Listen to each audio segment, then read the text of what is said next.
Hello friends, लग्नानंतर होईलच की प्रेम ह्या मालिकेच्या एका नवीन एपिसोडमध्ये तुमचं स्वागत आहे। सगळ्यांच्या आता मनाला एकच काळजी लागली आहे, ती म्हणजे आपल्या नंदिनीवरचे ते खोटे आरोप कधी सिद्ध होणार। तर काळजी करू नका बरं का, ते लवकरात लवकर होणार आहे। ते असं, आता नंदिनीला मिळालं आहे जीवा, पार्थ आणि काव्याचा पाठिंबा।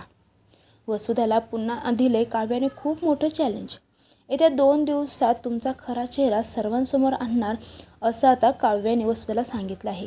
तर सँडीच्या बायकोचे पैसे हॉस्पिटलमध्ये भरल्यामुळे त्याच्या मनात नंदिनीबद्दल एक आपुलकीची भावना निर्माण झालेली आहे। नंदिनी ची माफी मागण्यासाठी तो तयार असतो। मीच तुला लग्नातून किडनॅप केलंय अशी मदत तो आता नंदिनीला सांगून करणार आहे। पण मी तुझ्या बाजूने साक्ष द्यायला तयार आहे। तर मिथुन काकांच्या मदतीने वसुधाचा गुन्हा त्यांच्या समोर येणार आहे, कारण मिथुन काकांना वसुधाचं काही बोलणं त्यांच्या मोबाईलमध्ये रेकॉर्ड करणार आहे। आणि ते बोलणं असं आहे की त्या ठिकाणी वसुधाने नंदिनीला कसं किडनॅप केलं आणि कोणाच्या मदतीने केलं हे सर्व रेकॉर्डिंग होणार आहे। अखेर विक्रम बाबांचे डोळे उघडणार आणि नंदिनीला बाबा माफ करणार आणि पुन्हा एकदा त्यांचं घर सुख आणि समाधानाने भरून जाणार आहे।